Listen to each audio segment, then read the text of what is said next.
ಸರಿ, ಮೋಹನ್ ವಿಶ್ವ ಅವರೇ, ನಂಬಿಕೆ ಯಾಕೆ ಬರ್ತಿಲ್ಲ ಅಂತಂದ್ರೆ ಕಳೆದ 3 ವರ್ಷಗಳ ಲೆಕ್ಕ ಹಾಕಿದ್ರು ಕೂಡ ಸರಿಸುಮಾರು 1800 NGOಗಳ ಲೈಸೆನ್ಸ್ ಅನ್ನ ಕ್ಯಾನ್ಸಲ್ ಮಾಡಲಾಗಿದೆ.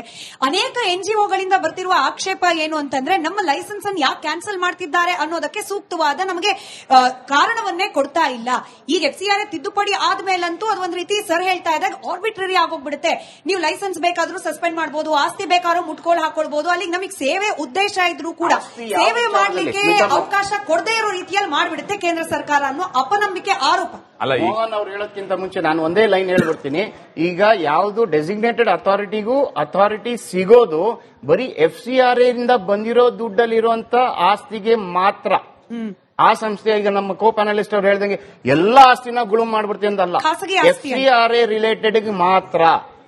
That is the very clear point. Mohan ವಿಶ್ವ, ಈಗ ಈ ಜಗತ್ತಲ್ಲೇ ಕಿತ್ತೋಗಿರೋದು ನಿಮಿಷ ಇರಪ್ಪ, ಜಗತ್ತಲ್ಲೇ ಸತ್ತೋಗಿರೋದು ಯೂಸ್ಲೆಸ್ ಸಿದ್ಧಾಂತ ಅಂದ್ರೆ ಕಮ್ಯುನಿಸಂ ಸಿದ್ಧಾಂತ.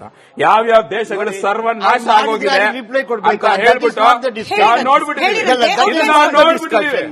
ಯಾವ್ಯಾವ ದೇಶಗಳು ಸರ್ವನಾಶ ಆಗಿ ರೀಸೆಂಟ್ ಆಗಿ ವೆನಿಜುಲಾ ಅವತಾರ ನೋಡಿದೀವಿ, ಆಯ್ತಲ್ಲ. ತಿರ್ಗಾ ರಷ್ಯಾ ಏನಾಗ್ತಿದೆ ಅಂತ ನೋಡಿದೀವಿ. ಏನ್ ಹೇಳ್ತಾರೆ ಅದಕ್ಕೆ, ಟೋಟಲಿ ಫೇಲ್ಯೂರ್ ಸಿದ್ಧಾಂತ ಜಗತ್ನಲ್ಲಿ. ಅದ್ರ ಬಗ್ಗೆ ಏನದು ಮಾತಾಡೋದೇ ಇಲ್ಲ, ಅವ್ರುಗಳು ಹಂಗೆ ಮಾತಾಡೋದಷ್ಟೇ. ಕೇಳಿದ ಪ್ರಶ್ನೆ ಬಿಟ್ಟು ಬಾಕಿ ಎಲ್ಲಾ ಉತ್ತರ ಕೊಡ್ತಾರೆ. ನೆಕ್ಸ್ಟ್ ನನ್ನ ಇಲ್ಲಿ ಸಮಸ್ಯೆ ಆಗಿರೋದು ಏನ್ ಗೊತ್ತಾ, ನಿಂತೇನಪ್ಪ ಸಮಸ್ಯೆ ಆಗಿರೋದು ಏನ್ ಗೊತ್ತಾ, ರಾಹುಲ್ ಗಾಂಧಿದು ಬಲಗಡೆ ಕೈ ಇಟ್ಕೊಂಡಿರೋದು ಚೈನಾ, ಎಡಗಡೆ ಕೈ ಇಟ್ಕೊಂಡಿರೋದು ಪಾಕಿಸ್ತಾನ, ತಲೆ ಇರೋದು ಯಾರ್ದು ಜಾರ್ಜ್ ಸೋರಸ್ ಅಮೆರಿಕಾದು. ಇಷ್ಟೆಲ್ಲ ಪ್ರಶ್ನೆ ಮಾಡೋ ಕಾಂಗ್ರೆಸ್ ಸರ್ಕಾರ ಇದೇ ಕರ್ನಾಟಕದಲ್ಲಿ ಗೃಹ ಜ್ಯೋತಿನ ರಿವಿಸಿಟ್ ಮಾಡ್ತೀನಿ ಅಂತ ಹೇಳ್ಬಿಟ್ಟು ಅವ್ರ ವೋಟರ್ ಐಡಿ ಚೆಕ್ ಮಾಡ್ತಾ ಇದೆ, ಅವ್ರ ಆಧಾರ್ ಕಾರ್ಡ್ ಚೆಕ್ ಮಾಡ್ತಾ ಇದೆ. ಇವ್ರು ಕೊಡೋ ಸರ್ಕಾರದ ಸ್ಕೀಮ್ಗೆ ಇವರು voter ID Aadhaar card check ಮಾಡಿ ಕೊಡ್ತಾರೆ.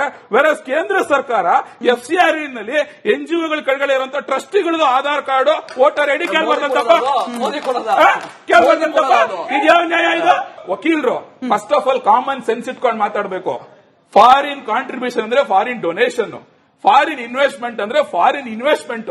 ಫಾರಿನ್ ಇನ್ವೆಸ್ಟ್ಮೆಂಟ್ಗೂ ಫಾರಿನ್ ಕಾಂಟ್ರಿಬ್ಯೂಷನ್ಗೂ ಡಿಫರೆನ್ಸ್ ಇದೆ. ಇದೇ ಅದು ತಪ್ಪು ಅನ್ನೋದಾದ್ರೆ ಇದೇ ಕಾಂಗ್ರೆಸ್ ಎದೆ ಬಡ್ಕೊಂಡು ಹೇಳ್ತಾರೆ ಗೊತ್ತಾ, 91 ಅಲ್ಲಿ ಮನಮೋಹನ್ ಸಿಂಗ್ ಇಲ್ಲ ಅಂದ್ರೆ ದೇಶದಲ್ಲಿ ಏನು ಆಗ್ತಾನೆ ಇರಲಿಲ್ಲ, ಫುಲ್ ಫಾರಿನ್ ಇನ್ವೆಸ್ಟ್ಮೆಂಟ್ ತಂದ್ಬಿಟ್ರು ಅಂತ. ಹಂಗಾರೆ ಮನಮೋಹನ್ ಸಿಂಗ್ ದೇಶ ಸೇಲ್ ಮಾಡಿದ್ರ?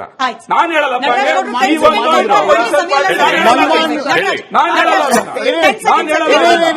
ಮನಮೋಹನ್ ಸಿಂಗ್ ಜಟ್ ಸ್ಪೀಡ್ ಅಲ್ಲಿ ದೇಶ ಮಾರಾಟ ಮಾಡಿದ್ರು, ಬಿಜೆಪಿನವರು ರಾಕೆಟ್ ಸ್ಪೀಡ್ ಅಲ್ಲಿ ಮಾರಾಟ ಮಾಡ್ತಾ ಇದ್ದಾರೆ. ವ್ಯತ್ಯಾಸ ಅದೇ.